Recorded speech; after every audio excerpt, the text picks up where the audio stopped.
Anastasia, you have emphasized the fact that a person as an observer triggers these changes with his choice in this or that direction. And it is he who is the observer. And it is he who triggers, in other words, additionally stimulates something that already exists. Rigdon, absolutely.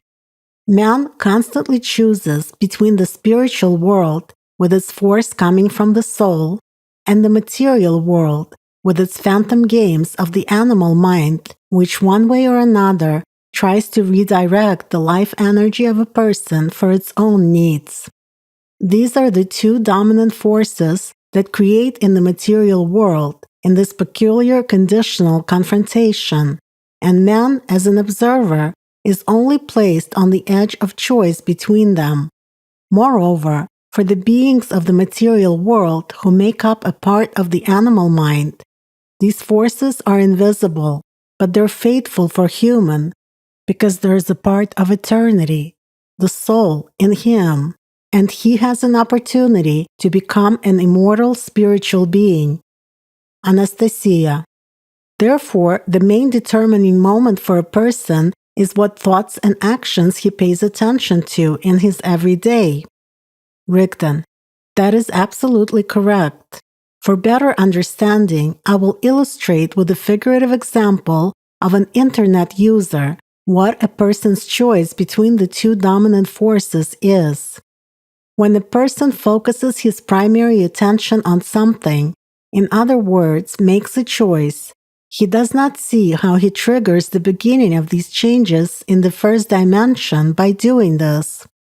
In our example, this is equivalent to pressing the start button of a computer which starts processes that are invisible to a person. So it is the person's attention that starts the process of movement at the level of the first dimension. Everything starts with it. This initial attention of the personality is the primary force of the observer. This is his freedom. Where you direct your primary attention is what you activate. Man does not realize the full significance of the actions that have happened at the level of the first dimension, but later he feels the consequences they have on his fate as quite real. When a person turns on a computer, as a consequence, characters and symbols of different programs that store certain information appear on the screen after a while. And if it is, for example, the internet, then before the user's eyes, a set of characters and symbols appears, behind each of which a more voluminous layer of information is hidden. The internet, in general, represents a complex interconnection with the world, but through different root, base, servers belonging to certain authoritative organizations and people who fund them secretly or openly. All this is based on the distribution of this or that ideology. By the way, such a notion as a domain name, which is today known to any resident of the Internet, comes from the Latin word dominium, meaning possession. As a rule, an Internet user does not stop and think about all this, diving into the stream of information provided for him to choose from. He sees details, but he does not see the whole picture, though he should. So then, the appearance of signs, symbols, various computer programs, and short advertising texts of the Internet, which hide whole layers of information behind them, all this is like interaction of the person's attention with information at the level of the second dimension. In the material world, if one considers all the information of the second dimension globally, this will only be a different form of manifestation of programs either from the animal nature or from the spiritual nature. Man has the freedom of choice, and while something out of this simply attracts his attention, something else holds it. As a result, out of all the variety, just like in an internet search engine, he opens only that information, focusing on it, which has attracted his attention the most. From the perspective of the third dimension, man makes his choice with this. In other words, he activates the process of obtaining information in the second dimension. By activating this information, he begins to live by it at the level of the third dimension. In other words, as a personality, he lets this flow of information into himself, and it manifests itself in the form of various images, emotions, desires, and thoughts in the consciousness, and it begins to live in him like an sentient being. This pushes the person to specific actions within the program of this will from the outside. The very one of the many programs by which this will has drawn his attention to itself in the second dimension. As soon as he lets them in, this becomes equivalent to his giving preference to work in this or that program and starting to move the cursor there, his attention, engaging different functions, mental images, desires, and emotions. And moving the cursor, as I have already said, equals to the creation, thanks to the exoosmos, of actions that are invisible to man at the first stages, but which then become events of his fate. Consciously, neither in the first dimension nor in the dimensions above does a person perceive what exactly he changes by applying the power of his attention to the program that he has chosen. But he, as a personality who has made a choice at a given point of time, is wasting his life force on materializing this will from the outside, working according to this program. Anastasia. And this point is very important. If we consider it globally, it turns out that we only think that we have will in the meaning of a force of creation, creating activity of the mind, or as they say in psychology, as a self-sufficient, having quiet and independent meaning, source of human activity, which determines the independence of behavior from objective reasons. It is interesting that those same psychologists relate will to control of your own behavior, which they believe becomes possible thanks to the use of artificial means of conduct, signs. Rigdon. What we believe to be our own will is an illusion of our perception from the perspective of thinking of an individual mind of a three-dimensional world.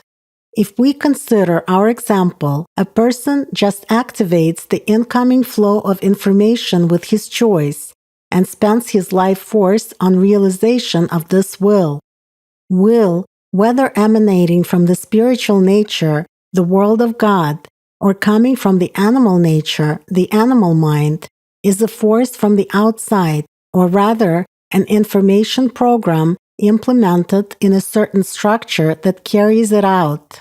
The substitution from the animal mind lies in the fact that the personality of a human perceives the forms of manifestation of one of these two global forces as his own will, which in fact it does not have. Anastasia. In other words, what a person believes to be his own will and what he is excessively proud of is not his own. It's just a force that has entered him from the outside by means of the information he has chosen. It activates feelings, emotions, and thoughts in him that spur him on to certain actions within the program of this will, which is related to expenditures of life energy. Rigdon. Quite right. People, while under the influence of pridefulness from the animal nature, love to liken themselves to higher forces endowed with their own will. But not everyone asks themselves the questions, by whose will does that particular action happen? Who spurs me on to these thoughts? Who gives rise to these particular desires? Who in me is resisting and whom? And who is asking these questions and who is replying to them? And there are very few of those who sort themselves out, understanding the process of confrontation between the animal nature and the spiritual nature, between the will emanating from the spiritual world and the will from the animal mind. Of course, the animal mind is strong, but it cannot be compared to the primary force of the world of God. If the latter manifests itself clearly, the animal mind cannot resist it directly, but it can distract its conductor, the person standing on the spiritual path, with its trifles, in order to throw him off the right course, catch him with another illusion, and so on. The beginnings of manifestation of will in terms of creation appear in a person only when he, maturing spiritually, comes out from under the power of the animal mind. That is when he leaves the sixth dimension, getting into the seventh. And even then, it will not be a manifestation of will as such in the current human understanding, but simply a new quality and expansion of the abilities of the conductor of the divine will. Anastasia. Yes, such substitutions from the animal mind accompany human as a being that lives in the material world at every step. If a person does not work on himself, he's simply wasting his life on material desires, on the temporal and the mortal. Rigdon. On the one hand, a common person yearns to influence events of his life, craves for changes of his fate for the better. But these are all needs of the spiritual side, which his brain successfully turns towards the animal nature. As a result of this reversed understanding, people crave freedom in terms of matter instead of the spiritual freedom. They crave wealth, fame, satisfaction of their selfishness, and abundance in their temporary existence. If a person focuses on his material desires for a long time and makes a lot of effort to fulfill them from one year to the next, then sooner or later a series of events happen which leads to the desired result, even when by that time the person no longer needs it. In other words, a personality may have a certain impact on the three-dimensional world, achieve what it desires, but this process is accompanied by huge expenditures of effort and energy and takes a long time. However, the question here is different. Is it worth spending one's life and great potential on achieving the temporary material wishes of the body?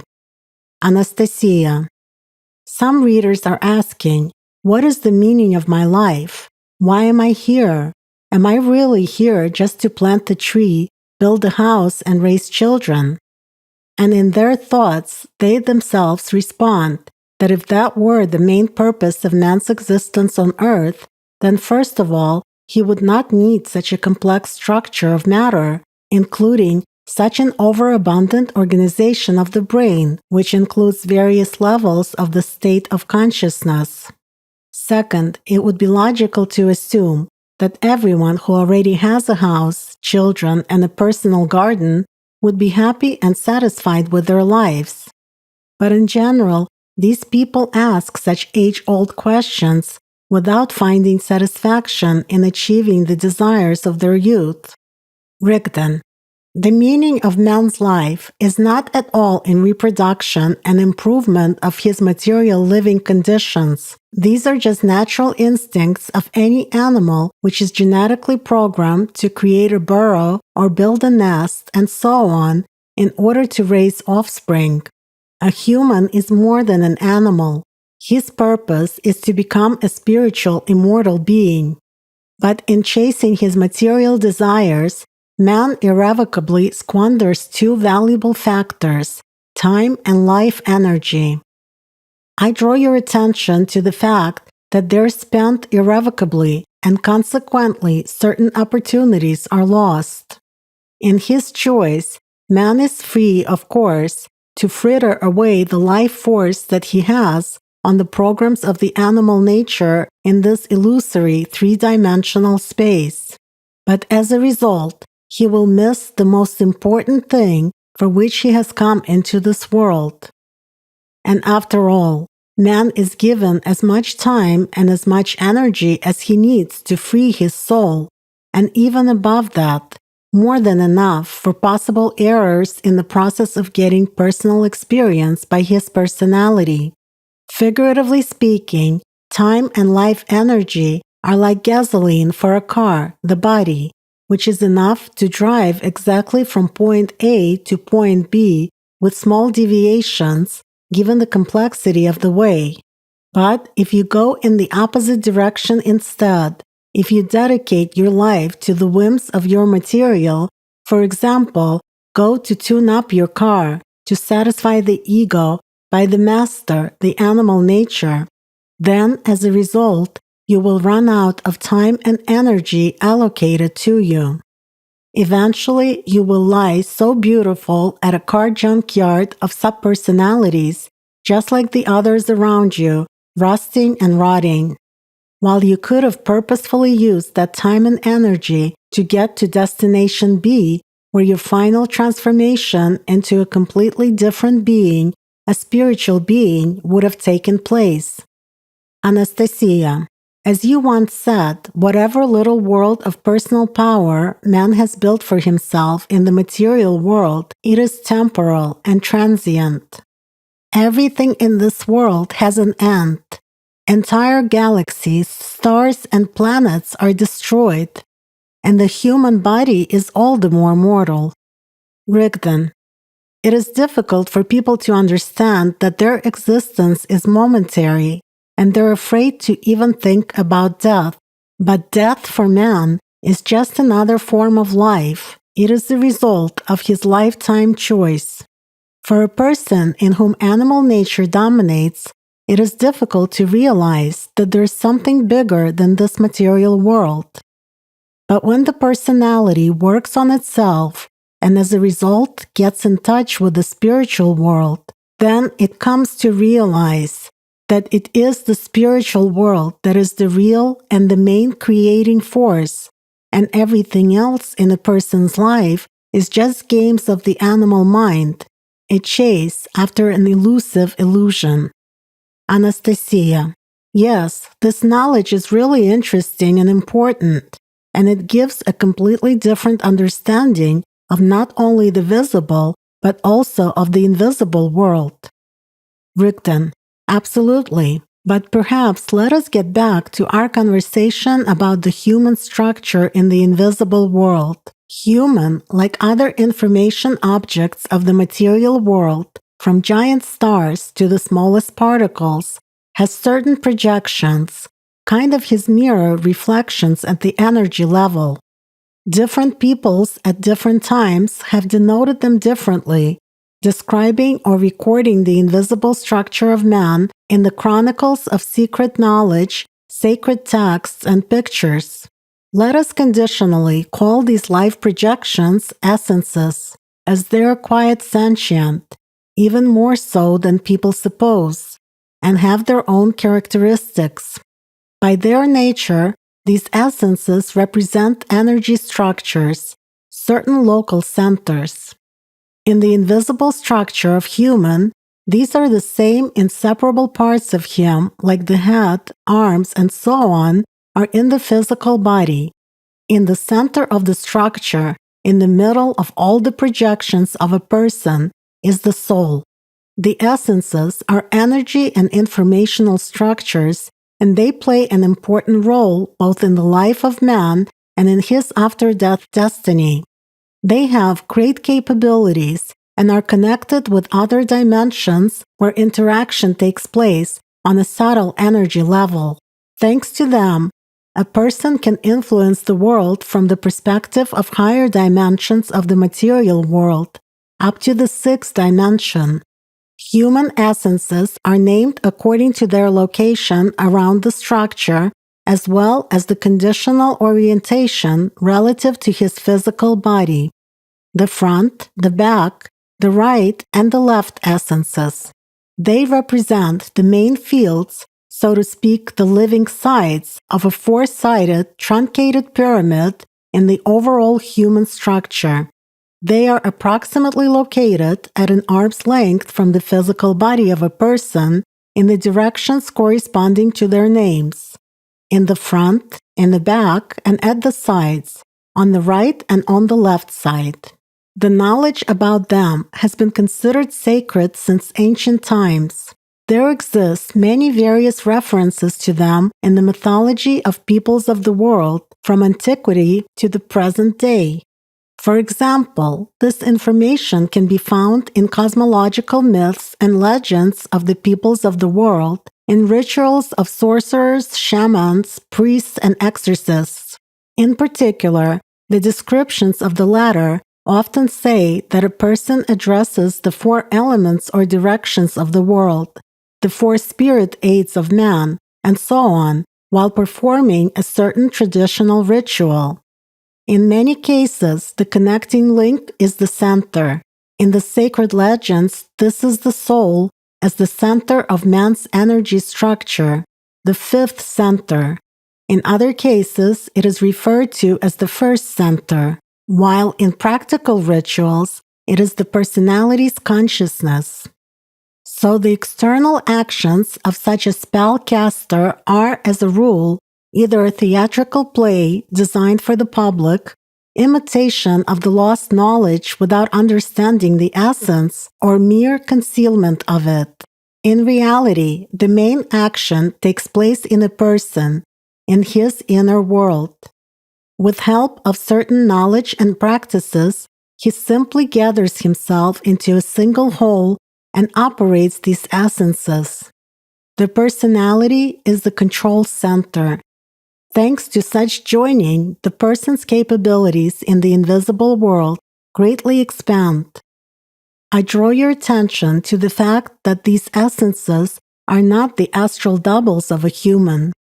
Each of the four essences represents, let us say, a certain energy field.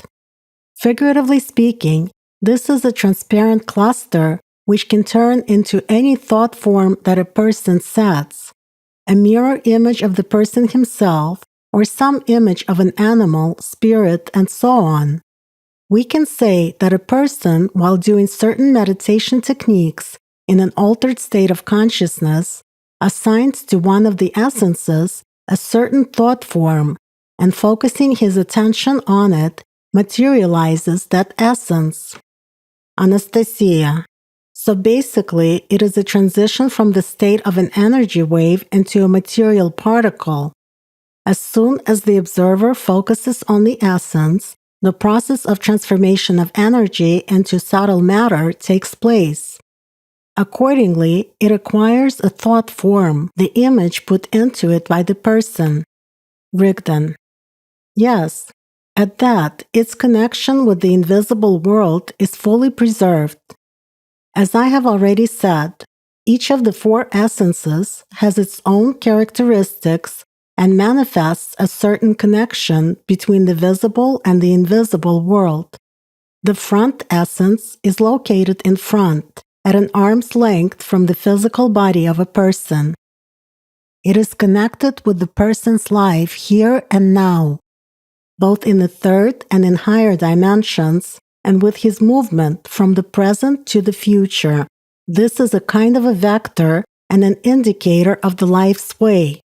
If a person chooses the spiritual, then this path has one vector and a focused direction of striving forward to a higher and the final result, merging the personality with the soul, that is, to spiritual liberation. This essence is responsible for the person's self-development, for spiritual movement. It carries a peculiar emotional color, that of faith, spiritual love, and hope for the future. If a person's intentions on the spiritual path are stable, then it also serves for him as a very good protection against the external invisible influence of others or alien aggressive essences. Its activation can be seen by the state of the person himself, when he feels inspired and when a surge of positive emotions and the deepest spiritual intentions can be observed in him. In legends of the peoples of the world, the front essence was often designated as a unicorn, as well as the element, spirit, of the sky, air. It was depicted in the form of a free bird, a falcon or the mythical thunderbird, the phoenix. In many cultures, the bird served as a symbol of the soul, the divine essence, the spirit of life, the spirit of the sky, freedom, ascent, inspiration, prediction, prophecy, and a connection between space zones. Anastasia. Indeed. In fact, birds were depicted already in the Upper Paleolithic era, and sometimes with emphasis on the sacred character of these designations. In the Neolithic age, they were also painted along with the solar, sun signs, which were placed above the birds. Rigdon. Quite true, which points to the special significance of these paintings, if, of course, the person possesses knowledge about secret signs. So getting back to the front essence, the knowledge about the operation of the four essences greatly expands human capabilities. Frequent losses of sleepers happen due to lack of basic knowledge in these matters. For example, the majority of sleepers act through their front essence without even realizing it, and thus make a big mistake which leads to poor performance in their work, waste of time, and high energy consumption, which often results in rapid lethal outcome for the operator. The more experienced sleepers act through their left essence. But more about that a bit later. Anastasia. Sleepers are largely unknown to society. This is a secret special forces unit in the national security structures of civilized countries. It is quite surprising that the policy of materialization of consciousness of the population takes place everywhere in the global community, and that the very seditious thought of creating a science to study the human energy body, the existence of which has already been known for a very long time, is ridiculed. In this context, an increase in the development of such special forces takes place in almost all civilized states which compete with one another. After all, their specialists are able to extract information without leaving the room, influence certain individuals at the energy level, or protect the top officials of these countries. Rigdon. Because the key word in this matter is politics. That is why this knowledge is not available to nations. By the way, do you know the origin of this special term, sleeper? As they say, as you name a ship, so it will sail. The word sleeper was borrowed from Norse mythology. The supreme god there was Odin. He was the god of wisdom and the father of witchcraft and magic spells, a connoisseur of runes and legends, a priest, a bearer of magical power. He had a shamanic intuition, knew magical arts, was cunning and insidious, and was the ruler of people. He later acted as the patron of military alliances and as the sower of military discord. So Odin possessed an 8-legged steed, Sleipnir, the slipper. He could carry his owner with lightning speed from the world of gods, Asgard, to another dark world, the world of the dead, Niflheim, the world of humans, Midgard. In other words, was able to slide between the worlds. It is on Sleipnir, according to legends, that Odin took part in the equestrian competition with the giant. Anastasia. Well, nothing changes in the people's world. The same political and priestly competitions at the expense of power and people's necks are still going on. I pity those people who work for this priestly structure and squander their unique powers on nothing, on whims of the human mind, enslaved by the animal mind. Rigdon. What can you do? People themselves make their choices. As they say in the East, wisdom never becomes perfect in one whose mind is not steadfast, who knows not the truth, and whose faith wavers. But let us get back to the topic of our conversation. The back essence is located at the back, at arm's length from the physical body. This is a kind of an observer of the present and a chronicler of the past. It is connected with the present and the past of the person with the accumulated information, and not only during this life. For it, the past is a database of information. The present is the control and tracking of information, so to speak, in the real-time mode, that is here and now. The back essence is a kind of a portal. It is an observer, which is directly linked to the pineal gland, epiphysis.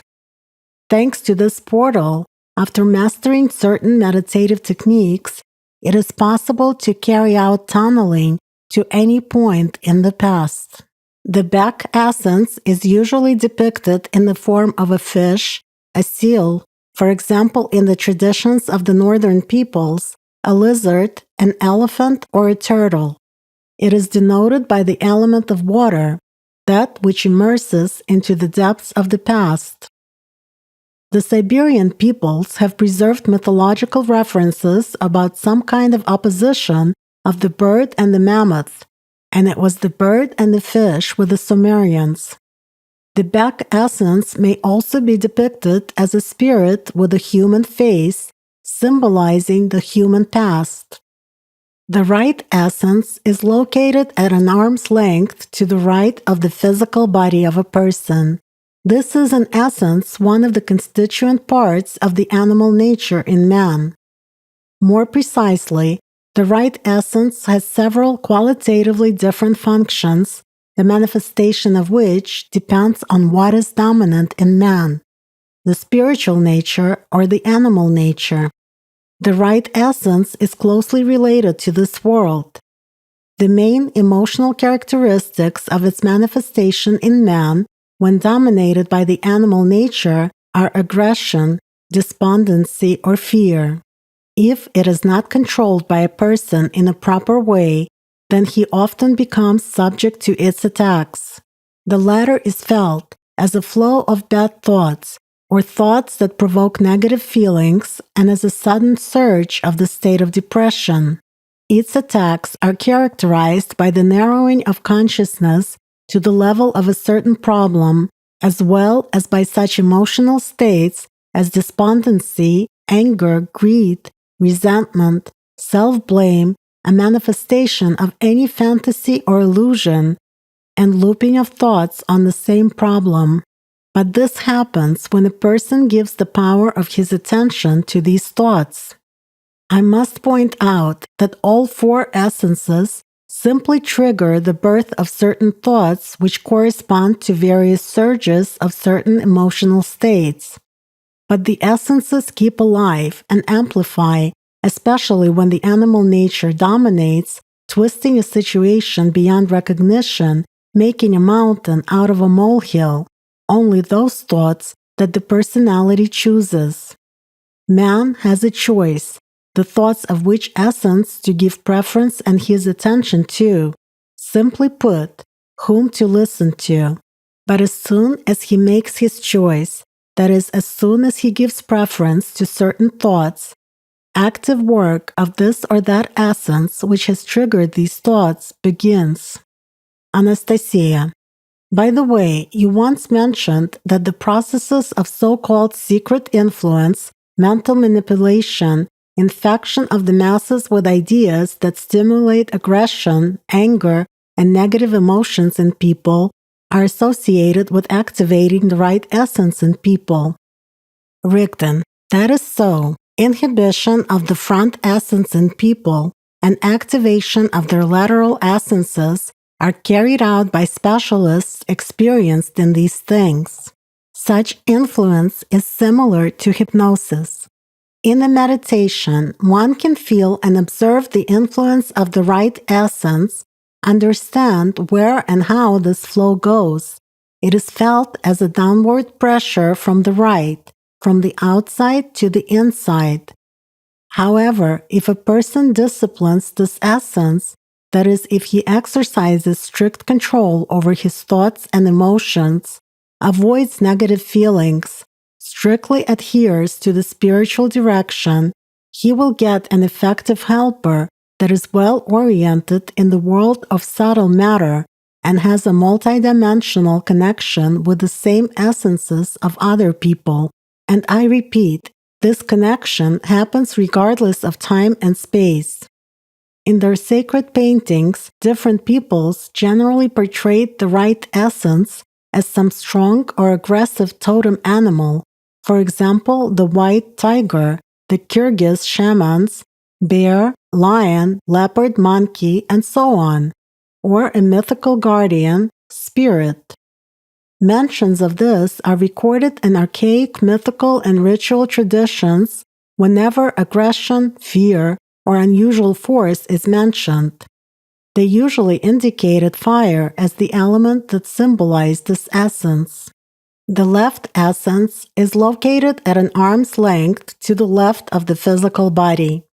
This essence is connected with the world of Ahriman, the world of the sacred knowledge of the material principle.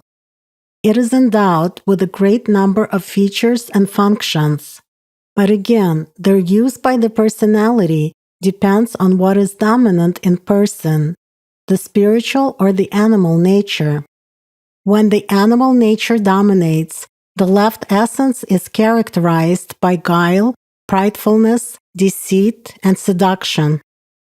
This is a clever and cunning essence which will present everything in the best possible light, its only aim being the distraction of a person from the main aim, from the spiritual path. If the personality does not control this essence in a proper way, it triggers doubts in a person and leads him away from the spiritual path. While the right essence is associated with blunt aggression and anger, the left essence, on the other hand, can win with its logic, show the clarity of consciousness in building a logical chain from the animal nature. Just like the front essence, it pushes a person to search for something new, but in the material direction, suggesting that a person deserves more or that he is more significant than others.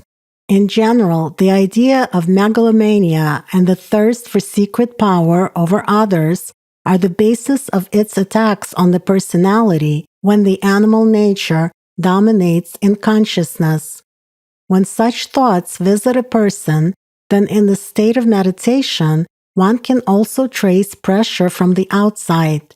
It will be felt as downward and pressing from the left side. If a person disciplines himself and his thoughts more often, steadily adhering to the spiritual path, then the left essence also becomes a personal assistant and a private informant on sacred matters.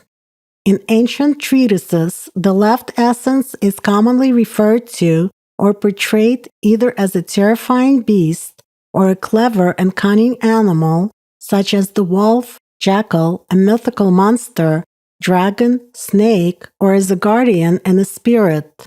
As a rule, earth, or rather ashes, are indicated as its element, symbolizing temporary values in this world.